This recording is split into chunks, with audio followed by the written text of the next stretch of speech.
if you make a fool out of me, I'm going to resent you the rest of my life. I'm going to make you pay for it one way or the other.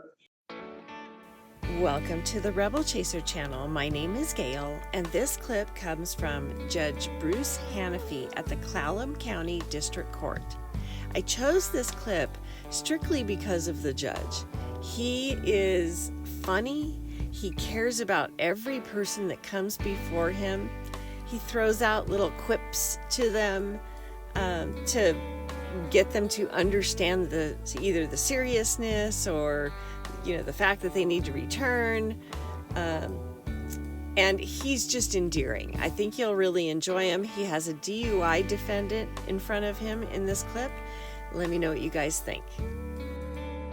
Yeah, let's start with, is that the first appearance? Schmidt? Is that who it is? Schmidt? Is Schmidt online? Is he there? Yes. Mr. Schmidt, can you hear me? Yes, I hear you just fine. Thank you, sir. Okay, yes, Judge Hanify had found probable cause yesterday for your DUI, but I didn't have that much information about you. So do you have a good mailing address? I do, yes. It's Did you get that, Melissa? I believe so. Okay, so what is your income situation? I make roughly $700 a week, which I think comes out to just about $50,000 a year. Okay, yeah, so $700 a week is about $2,800 a year. Do you have any, or $2,800 a month? Do you have any dependents at home? Just pets. Okay. No. Well, you're above the guidelines. I cannot appoint a public defender for you because you make too much money. I know you're not rich, but you're actually above the guidelines there. The main concern I had, this is for the prosecutor, Mr. Schmidt, not for you. Mr. Murphy, I didn't have a date of birth. I imposed $1,000 cash, which clearly Mr. Schmidt hasn't posed, and I couldn't see his criminal history. So what are your thoughts on conditions of release? I had unmute, Your Honor. So he doesn't have any prior convictions that I can see in state.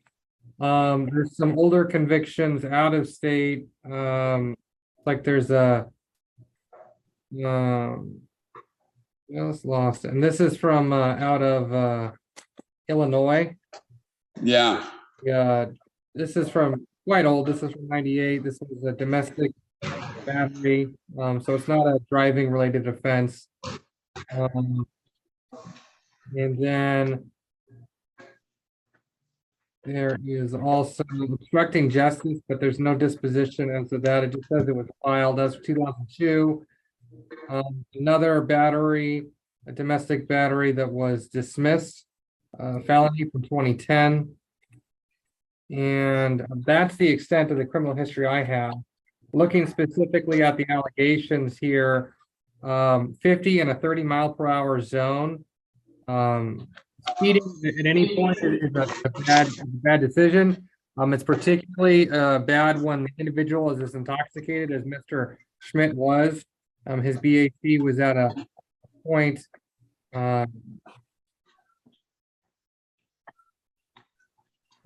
lost it.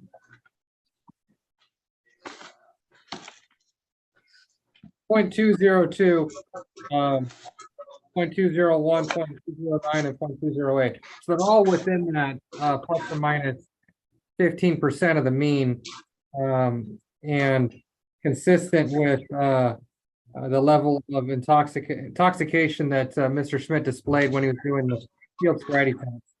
So I would ask the court to maintain the bail that the court set.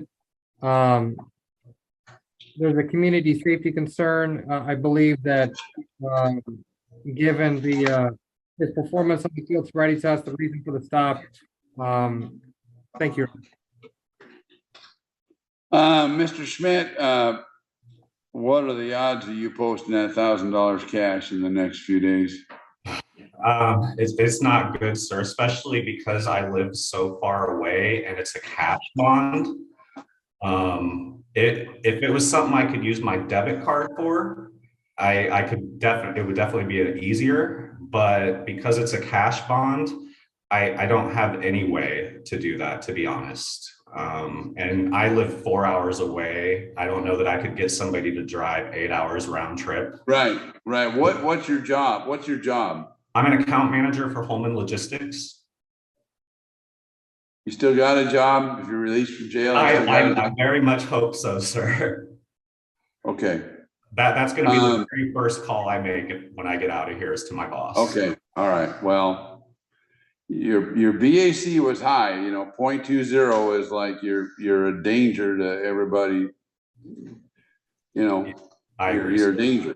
So, but I'm actually going to take a chance on you because I think I can. But if you make a fool out of me, I'm going to resent you the rest of my life.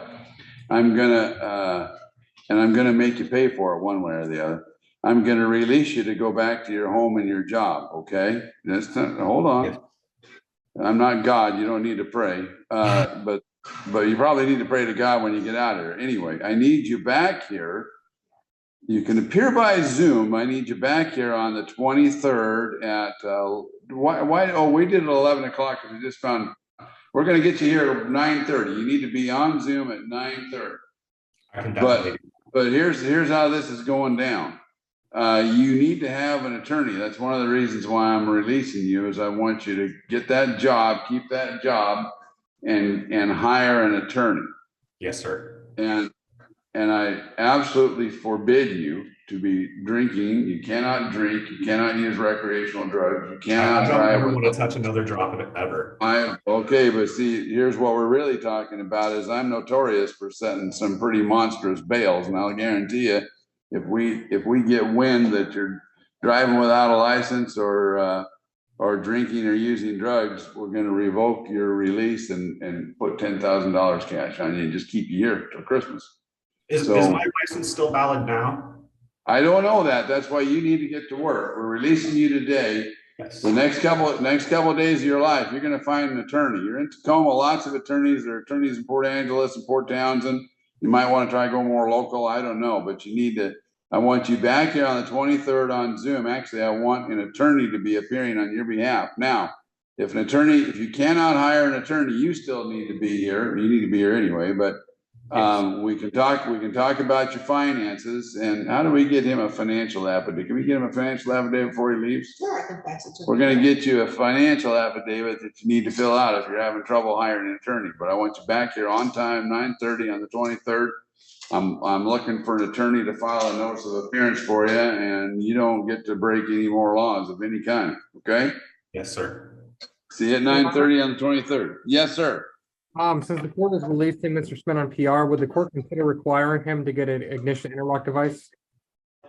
Not yet. I want to give him a chance to get an attorney. What the prosecutor's talking about, Mr. Schmidt, is he doesn't quite trust you, and I don't trust you completely either. We don't want you drinking, but there's a thing called a scram device that you get hooked up with and all that. We're going to revisit that issue on the 23rd, Mr. Murphy, because I want him back here with a lawyer. And if you think a scram device is appropriate, we'll discuss it on that day.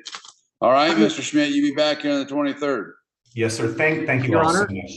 Yes, sir. Yes, Mr. Murphy. Just by way of clarification, I wasn't asking the court to require scram.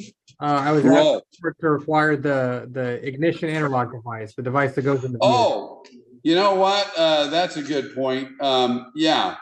We're going to say you can't drive without an ignition interlock, but right now that's going to be one of your conditions of release. But really, so I can't drive back home. Yeah, you need to go home. You wouldn't be able to get one installed today anyway. Your main job in the next 2 weeks is to get a lawyer. So okay. that because if you're going to challenge your suspension with DOL and stuff, we can't do that for you. That's all stuff you got to figure out. So the next 48 hours of your life is to keep your job and get a lawyer. And then Yes, we'll sir. see you back here on the 23rd, okay? Yes. And technically, I believe the DOL is going to put an interlock on you, but you wouldn't have time to get that installed in the next few days anyway. We'll see you on the 23rd. Okay. Thank you so much. I'll see you guys on the 23rd. I promise. All right. Okay. Thank you. Thank you. Okay, so the condition of release, Mr. Murphy, is he can't drive without being properly licensed or an interlock installed, but I don't know where he'd get that installed in the next 48 hours. I don't know how he would do that. I'd Anyway, be fine with having him have to provide proof by his birthday, so that's fine. Right, the 23rd sounds good. 23rd is going to be do or die for Mr. Schmidt. Well, I hope you guys enjoyed that. I really like this judge. I hope to show more of him in the future if I can catch him. He deletes them real quick. But thank you all very much for watching, and I'll see you next time.